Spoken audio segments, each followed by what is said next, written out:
Donc nous allons commencer par Actes des Apôtres, chapitre 17, du verset 22 à 31.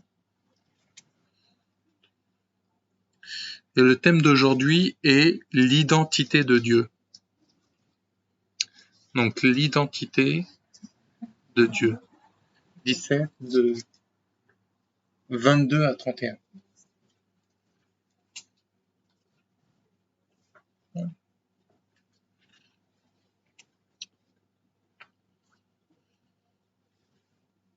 Donc acte 17 de 22 à 31, donc l'identité de Dieu. C'est bon?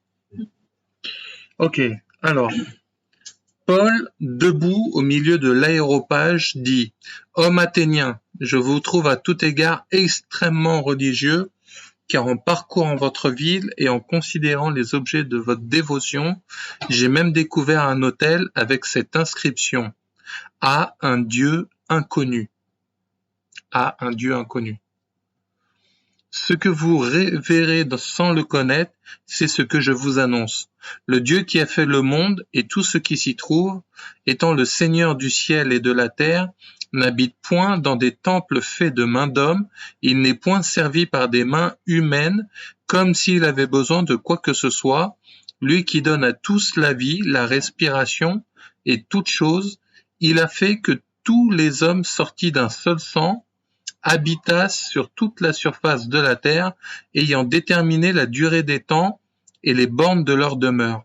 Il a voulu qu'ils cherchassent le Seigneur et qu'ils s'efforçassent de le trouver en tâtonnant, bien qu'il ne soit pas loin de chacun de nous, car en lui nous avons la vie, le mouvement et l'être.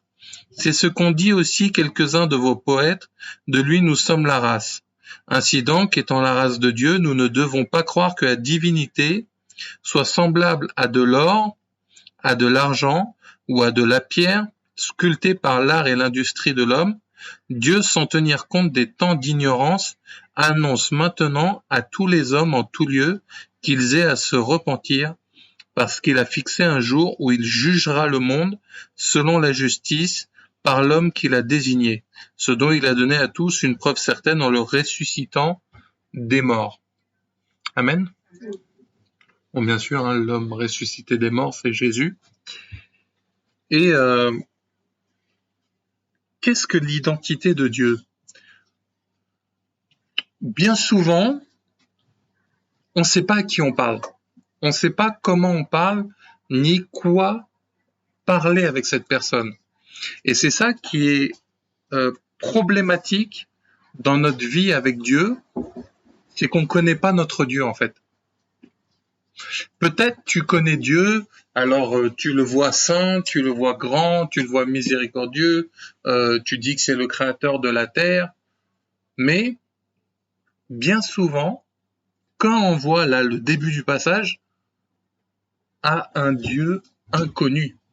À un Dieu inconnu, ça veut dire que tu peux ne pas le connaître. On voit que dans ce moment-là, qu'est-ce qui se passait?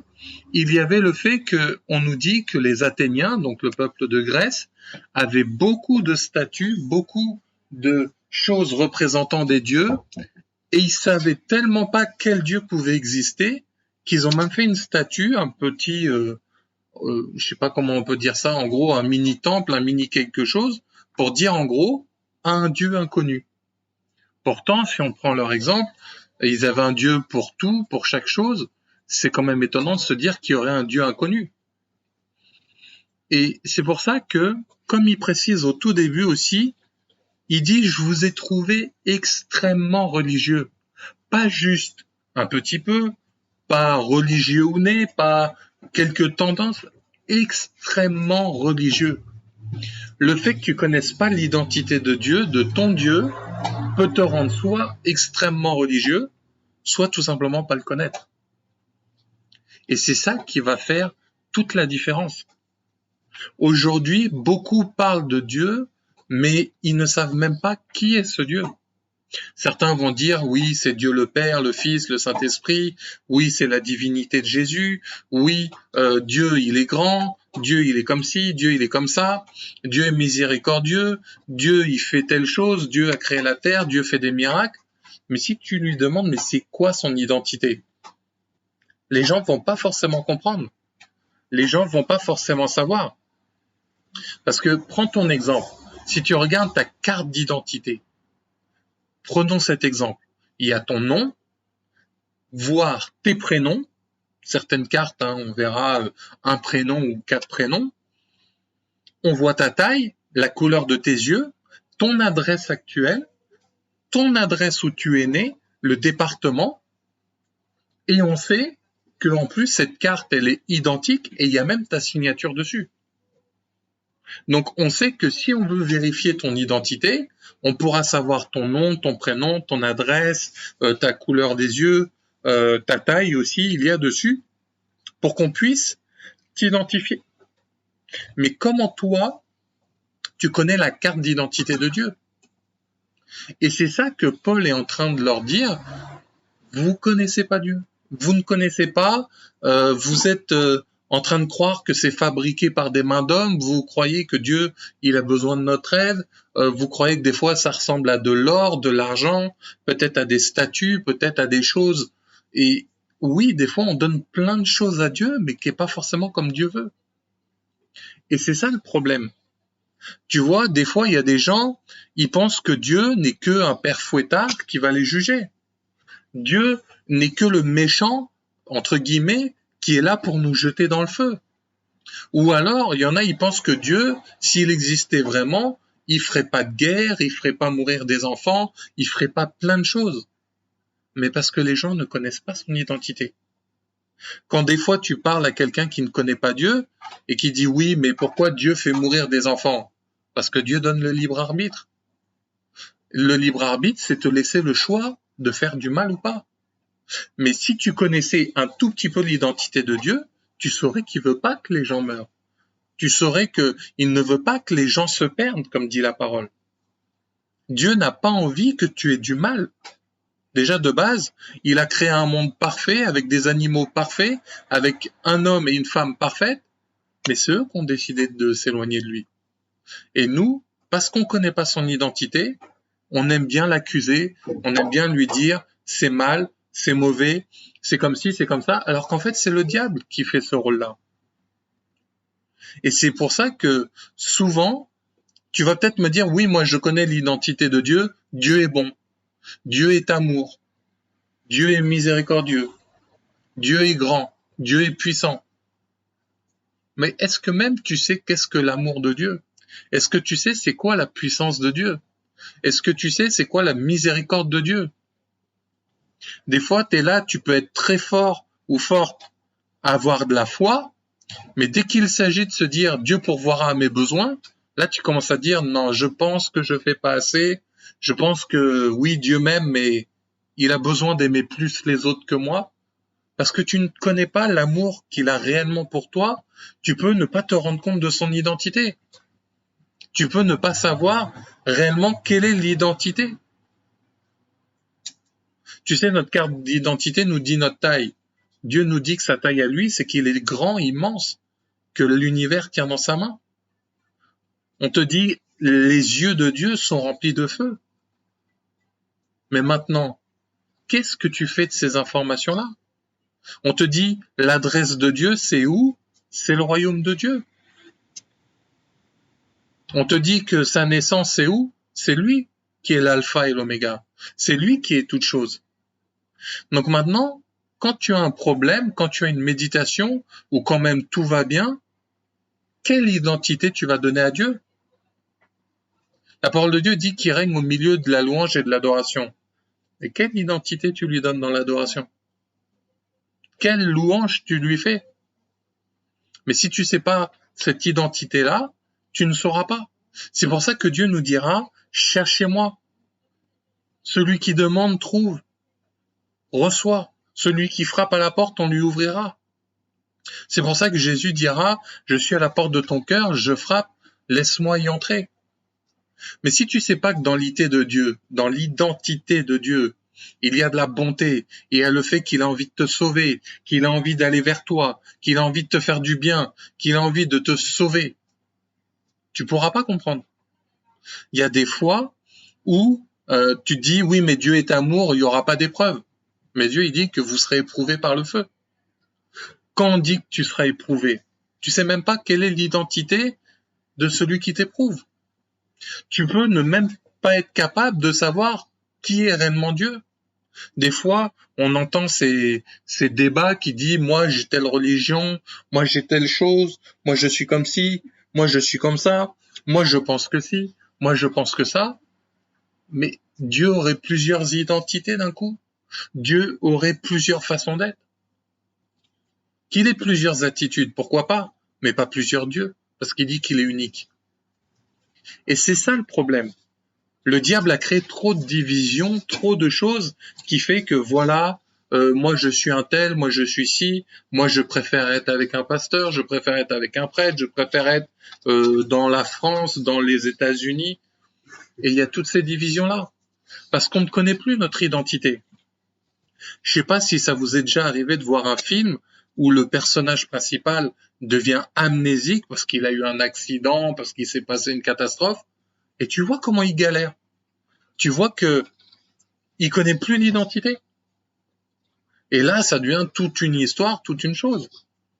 Donc c'est pareil pour nous. On peut ne pas savoir, mais comment Dieu veut agir avec moi. Parce que l'identité, c'est pas juste nom, prénom, adresse. L'identité de quelqu'un, c'est son état d'âme, c'est sa façon d'être, c'est son style. Des fois, tu verras des gens qui aiment bien le skateboard parce on voit leur identité, leur façon d'être habillés, leur tenue, ils ont un skate à la main. Tu verras des gens qui aiment bien certains styles de musique, tu peux reconnaître leur identité rien qu'à leur façon de se tenir.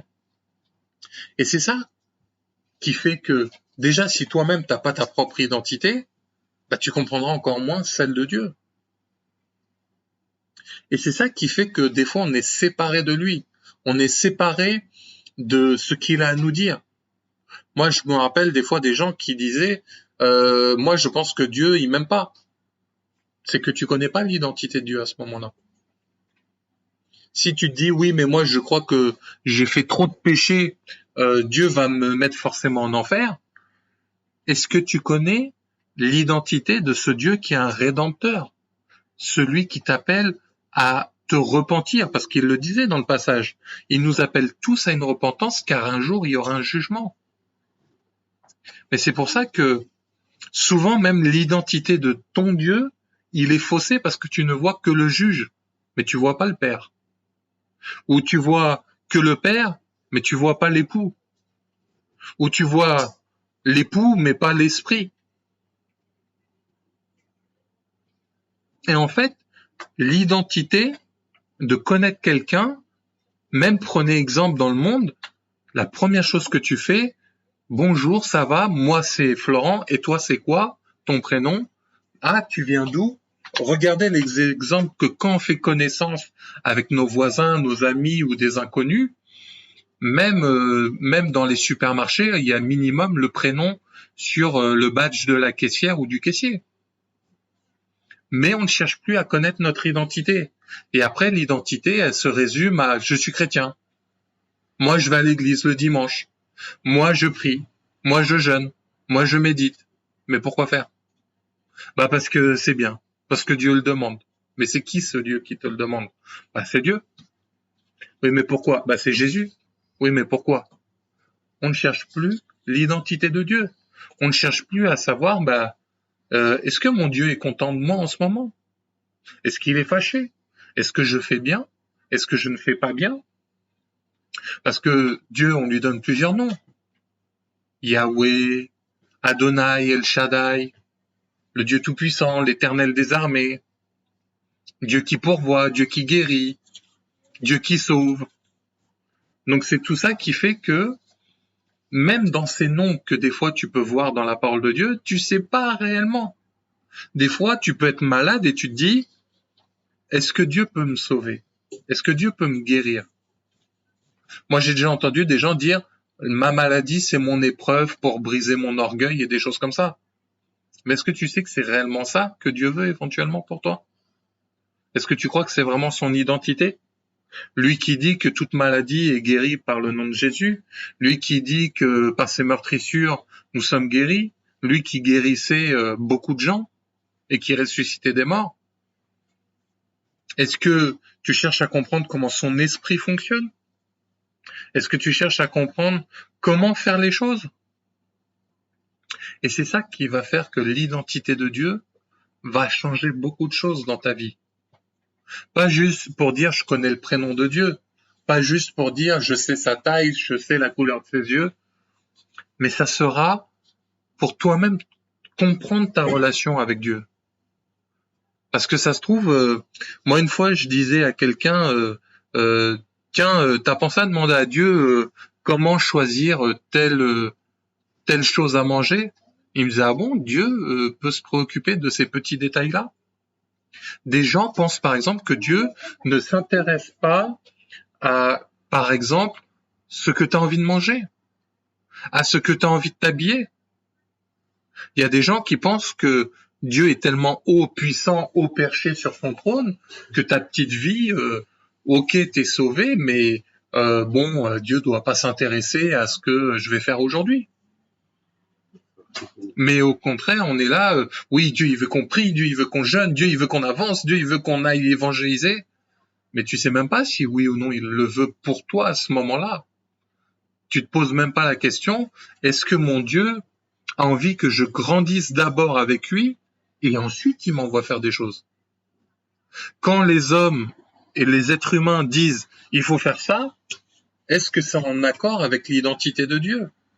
Est-ce que c'est en accord avec la façon dont Dieu est? Parce que par exemple, on peut te dire Dieu est saint. Gloire à Dieu, mais c'est quoi sa sainteté? C'est quoi être saint? Est-ce que je dois être saint ou sainte dans ma façon de m'habiller? Dans ma façon de parler? Dans ma façon de dire des choses? Et c'est ça que l'identité de Dieu va faire la différence. C'est ça que on pourrait résumer, tu t'intéresses à ton Dieu. Tu t'intéresses à ce qu'il a à dire. Tu t'intéresses à ce qu'il a à te donner. Et c'est pour ça que, à ce moment-là, l'identité va faire de grandes choses.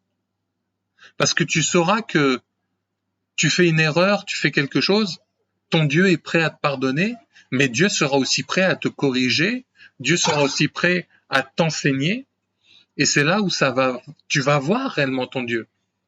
Il y en a certains, ils pensent que Dieu c'est qu'une machine à frapper, mais ils savent pas que Dieu peut te corriger, te restaurer, te consoler.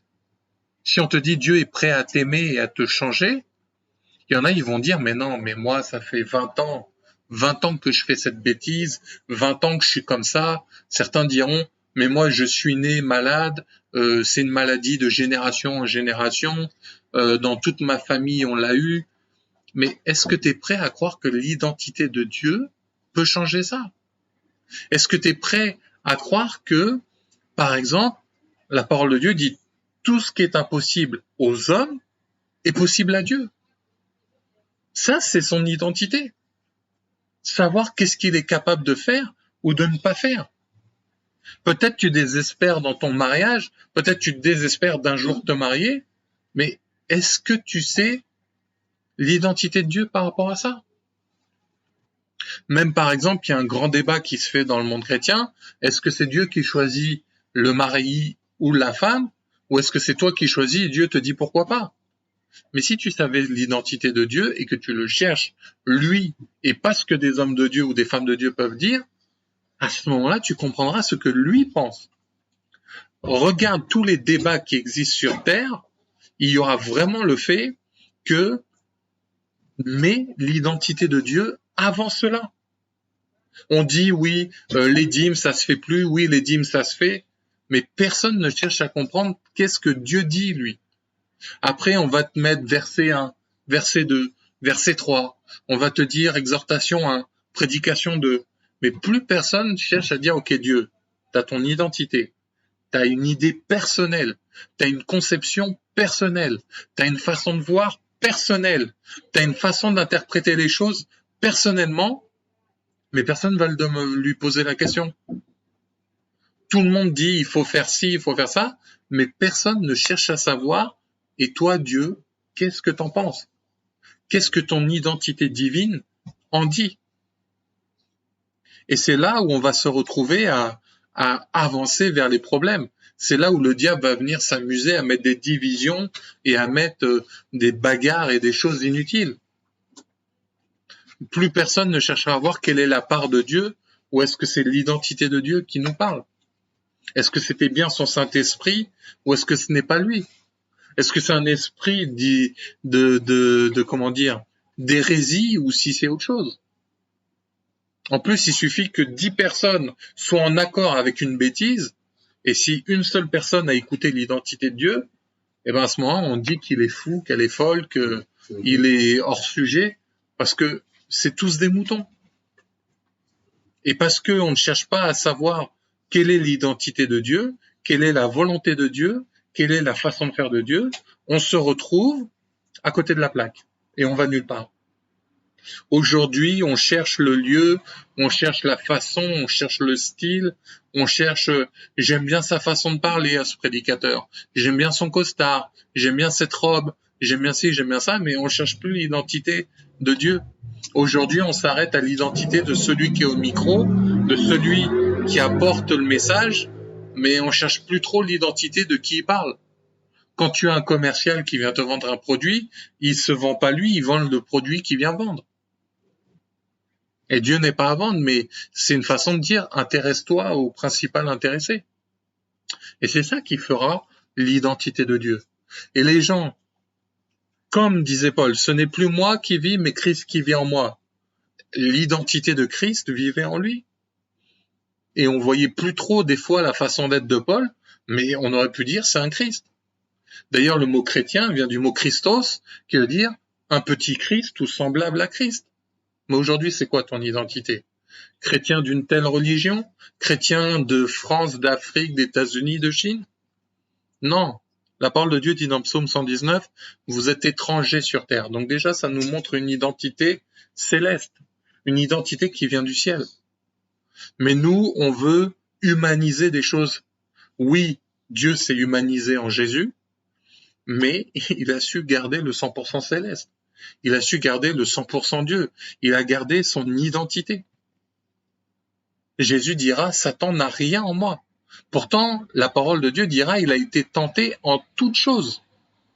Tout, sans exception. Et mon frère, ma sœur, je suis sûr que quand tu regardes rien que les mauvaises pensées que tu as dû avoir aujourd'hui, ou le péché que tu as pu faire dans la semaine, ou des choses comme ça, dis-toi que Jésus, c'était H24. Mais on te dit, rien n'a été trouvé en lui. Il a même résisté jusqu'au sang. Et c'est pour ça que l'identité de Dieu était une plénitude en lui, comme dira la parole. Et c'est ça qui fait l'identité.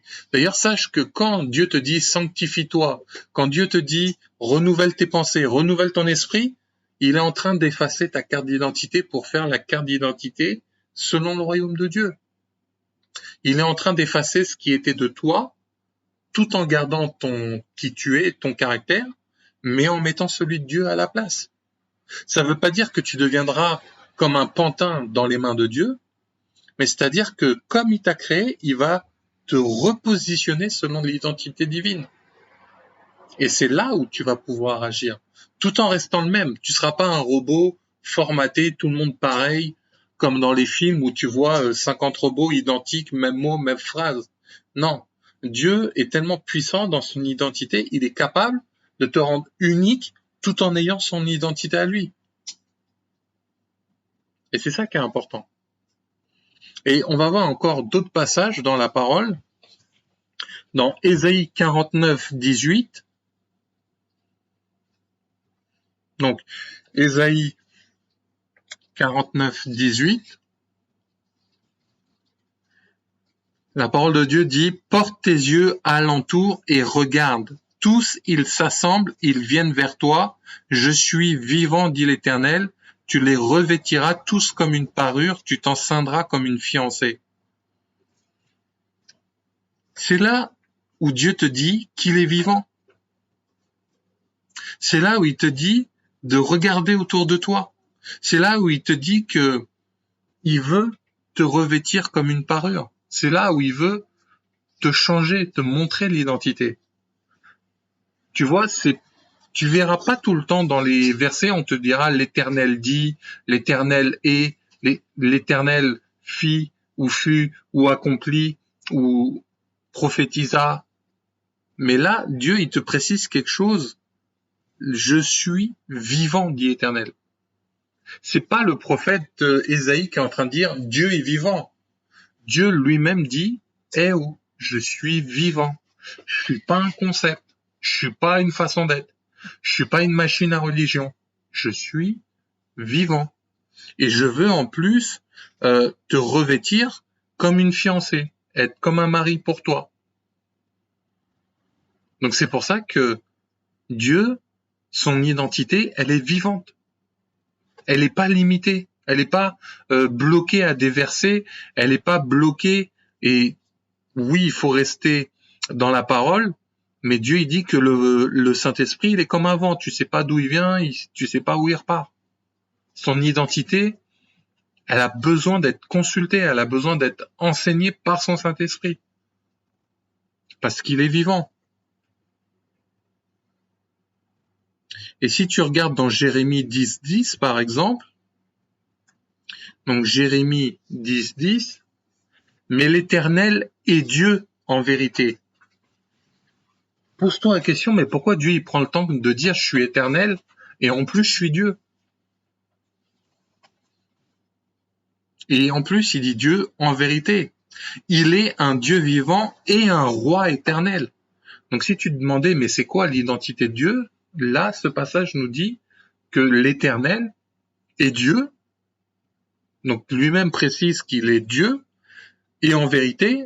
Et en plus il dit qu'il est encore vivant. Et en plus, il dit que c'est un roi éternel. Donc, il y a une royauté. L'identité de Dieu est royale. Et si tu te dis que c'est royal, il y a toute une royauté, il y a tout un système qui va avec.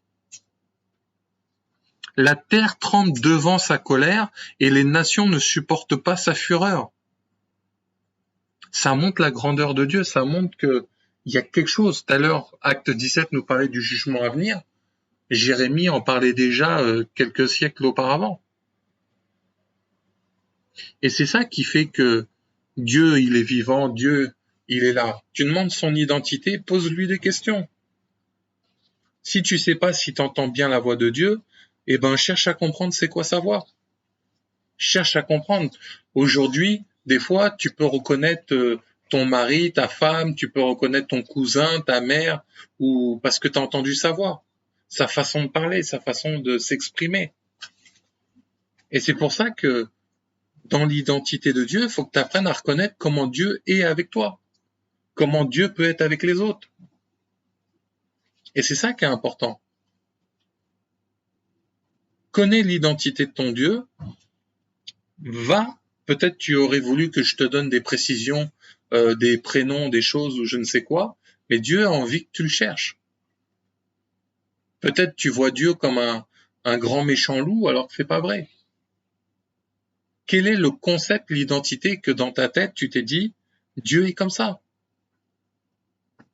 Peut-être que si on te dit Dieu est prêt à sauver tout un peuple, tu vas te dire non, je sais pas. Prends l'exemple de Jonas. Dans son identité à lui, il voulait que toute la ville de Ninive meure, mais Dieu est venu sauver 120 000 personnes. Ça montre que, regarde Dieu, il se dit ami d'Abraham. C'est encore un exemple de son identité. Et pourtant, Sodome et Gomorrhe, si tu regardes dans ce passage-là, Dieu dit que son péché est arrivé jusqu'à lui et ses limites, ça l'étouffe. Mais il est encore en train de discuter avec Abraham. Abraham lui dit non, Seigneur, si il y en a au moins 42 justes, tu épargnes la ville. Ok, d'accord. Dieu qui lui dit, ok, d'accord. Non, attends, non, finalement 30. Abraham même, il savait même pas s'il faisait bien de lui parler. Tu vois, il avait un doute. Il est ami avec lui, mais il avait un petit doute sur l'identité. Peut-être que si je lui parle, il va me gifler, il va m'envoyer en enfer. Non, mais il a discuté. Et même lui, il s'est dit, attends, non, peut-être 40, j'ai trop demandé à Dieu. Je baisse à 30, à 20. Puis finalement, il a dit à 10. Et Dieu, relax, lui dit, ok, s'il y en a 10, je sauverai la ville. Ok. Bon, finalement, il n'y en a eu que 3-4 qui sont sortis, et même comme ça, la femme de Lot est morte au passage. Mais c'est pour ça que là, tu vois des traits d'identité. Tu vois des façons d'être de Dieu. Quand tu vois comment il parlait à Moïse, Moïse, à un moment, va lui dire, c'est ton peuple. Dieu va lui répondre, c'est ton peuple. Ça, c'est des traits d'identité que on se dit, mais non, mais il parle comme ça à Moïse parce que Moïse, c'est un prophète. Moïse, il est chaud. Moïse, c'était... non, Moïse, c'est hors d'atteinte, lui. Il est top one. Mais Dieu, il dit qu'en toi, il a mis son esprit, que le plus petit, qui est Jean-Baptiste, est le plus grand des prophètes. Et il dit qu'à nous, il a été fait une plus grande grâce. Mais toi-même, déjà, qui as le Saint-Esprit en toi, que Dieu n'avait pas mis à l'intérieur de Moïse, tu vas te minimiser et te dire, mais je peux pas parler face à face avec Dieu. Moi, Dieu, si je lui parle, il va me rappeler, t'es un pécheur, t'es mauvais, il va te rebalancer tout en pleine face. Tu vas te dire, non, moi, Dieu, si je lui parle, il va me juger direct. Mais tu serais étonné de voir qu'il va te montrer son amour. Tu serais étonné de voir que là où tu te disais, non, je sais que si je prie, là, Dieu, il va me fusiller. Mais tu serais étonné de voir que Dieu va te faire grâce. Quand Dieu dit, ma grâce te suffit, même ça, c'est une partie de son identité. On ne sait pas vraiment où est la grâce.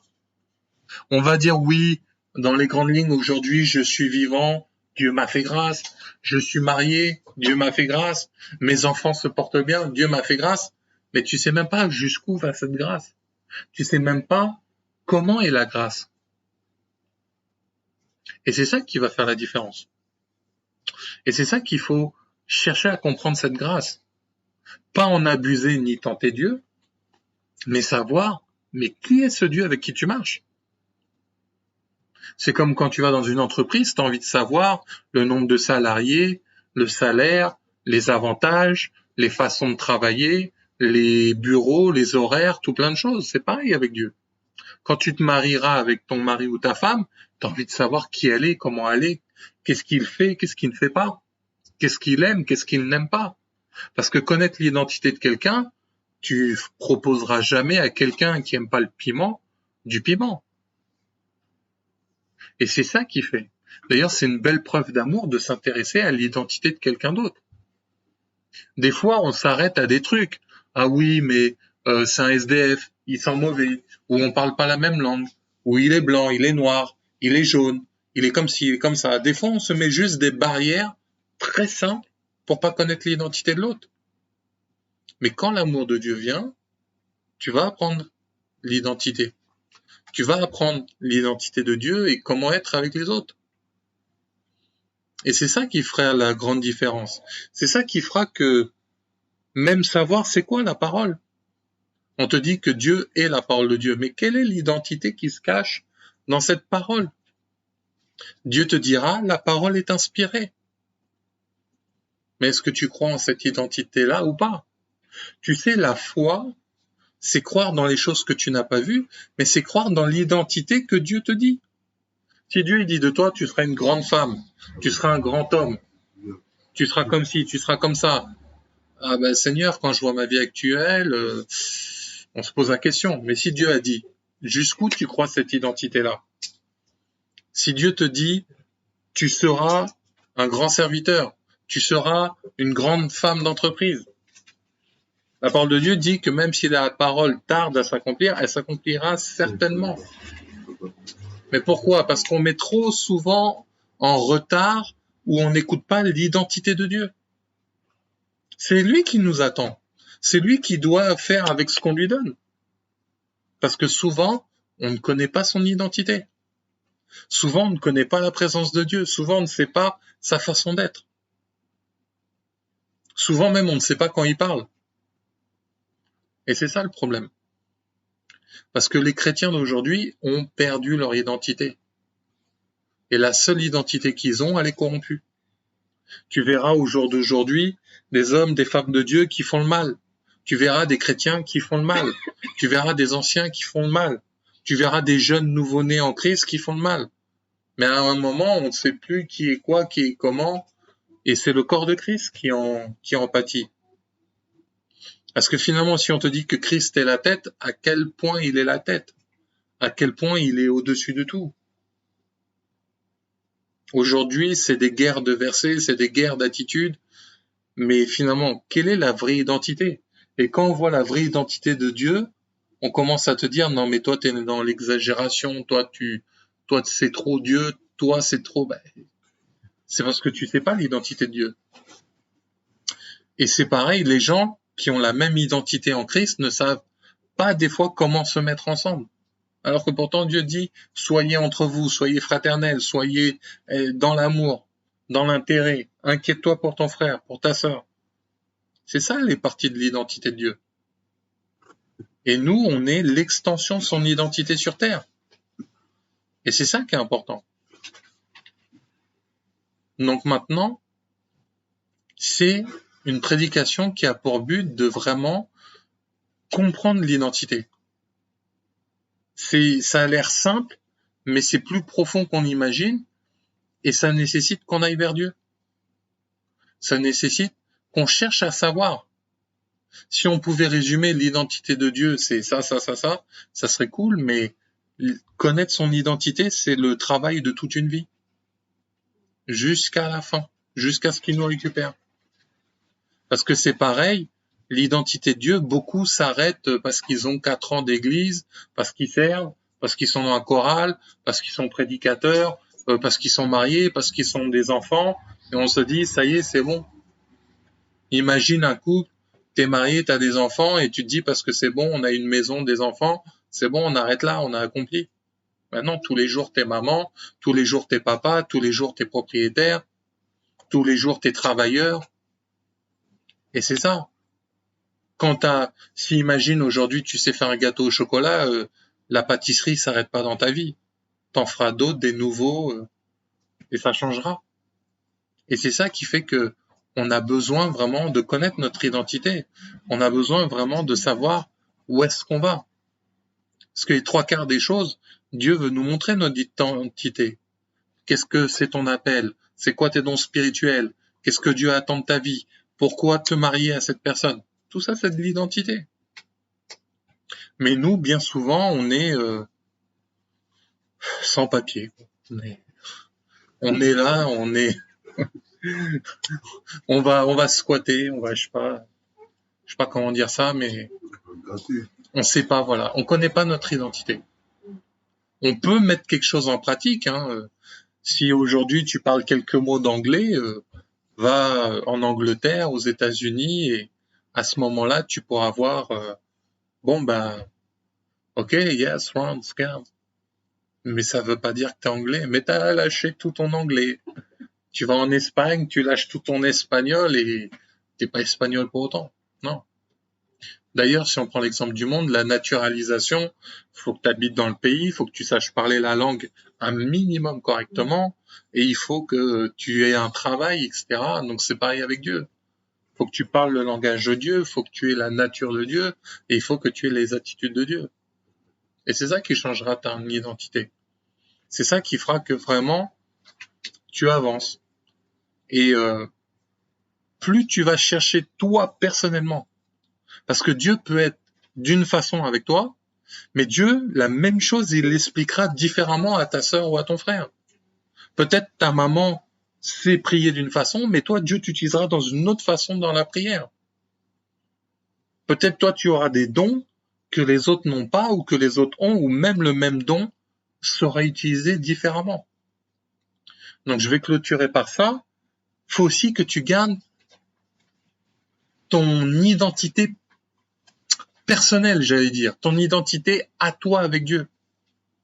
Par exemple, si moi, Dieu m'a sauvé à l'âge de 29 ans, ça ne veut pas dire que tout le monde sera sauvé à 29 ans.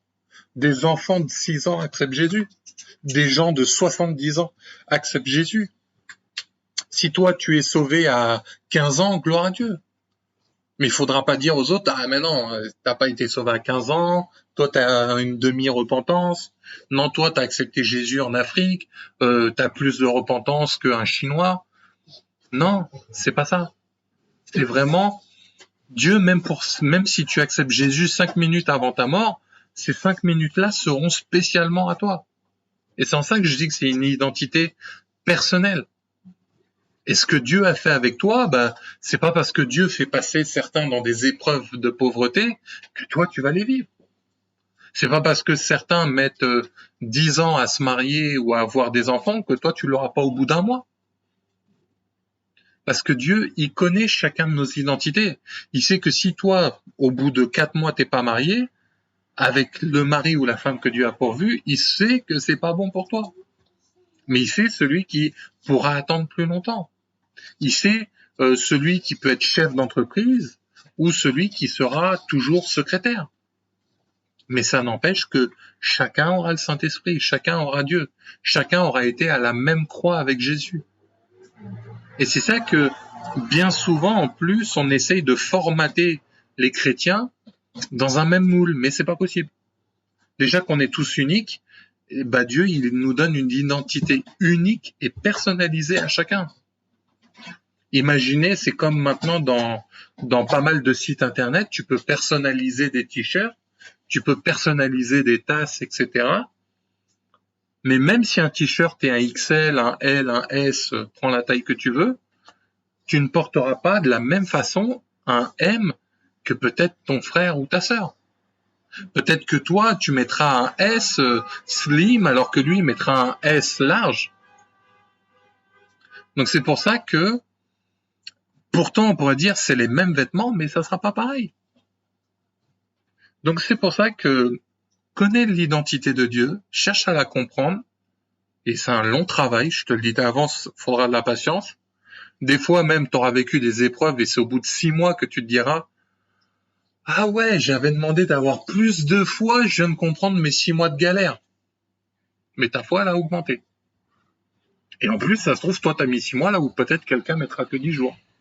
Donc en plus, Dieu dit « Ne vous comparez pas les uns aux autres. » Bon, c'est pas étonnant que certains disciples vivent la même chose que le maître, comme nous dit la parole, mais ça sera identifiable à chaque personne. Et c'est pour ça qu'après, tu pourras vivre, et souvent, Dieu va même permettre à des personnes d'être remplies de l'identité de Christ pour pouvoir la transférer aux autres. Et c'est comme ça que tu avanceras avec Dieu, c'est comme ça que Dieu se glorifiera en toi, parce que quand il dit que il va se glorifier dans ta vie, c'est en gros, il met l'identité divine dans ta vie. Là où tout le monde avait dit c'est fini, lui il dit ça continue. Là où il dit tu seras jamais enceinte, t'es enceinte. Donc maintenant à toi de comprendre toute cette identité complexe de Dieu, mais accessible, parce que si ce grand Dieu a mis un Jésus dans le ventre d'une femme vierge, il peut faire de grandes choses. Si Dieu a mis un enfant dans le ventre de Sarah à 90 ans, il peut faire de grandes choses. Si Dieu ressuscite les morts, il peut faire de grandes choses. Dans 2 Rois, je sais plus combien, 6 de mémoire, on te dira que le cadavre du prophète Élisée a ressuscité des gens 1 an après sa mort. Donc tu mets des cadavres, il y avait eu une guerre, ils ont mis d'autres cadavres en même temps que là où il était enterré, ils ont ressuscité. Donc si tu comprends cette identité incroyable de Dieu, ta vie elle va commencer à changer. Et même si c'est compliqué ta vie, tu vas te dire attends, ce Dieu est comme ça, donc je peux m'en sortir. Ton courage peut revenir, ta force peut revenir. Ta façon d'être peut changer en te disant si Dieu a changé telle personne, il peut le faire avec moi. Si Dieu a sorti cette personne de la drogue, il peut le faire avec moi. Si Dieu a sauvé ce méchant, il peut faire de moi pareil un gentil. Donc c'est pour ça que toute l'identité, quand tu méditeras, tu la verras au fur et à mesure des paroles que tu médites, la façon d'être. Tu sais, dans chaque livre, chaque prophète, chaque évangile, Matthieu, Luc, tu verras des parties de son identité. Tu commenceras à remarquer des traits de caractère de Dieu. Et c'est là où tu auras vraiment grandi dans l'identité avec lui. Amen.